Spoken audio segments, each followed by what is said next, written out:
Pasukan dari Divisi Senapan Bermotor Pengawal ke-144 Rusia berhasil menerobos garis pertahanan Angkatan Bersenjata Ukraina dalam operasi tempur intens di sektor timur.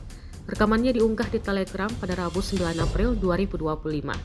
Pertempuran berlangsung sengit dengan kontak tembak jarak dekat terjadi di parit-parit sempit yang menjadi titik benturan kedua belah pihak. Selain kontak langsung, operasi ini turut didukung oleh serangan pesawat tak berawak atau UAV, penggunaan peralatan berat, serta tembakan artileri presisi yang menghantam posisi pertahanan Ukraina secara bertubi-tubi.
Download Tribun X sekarang.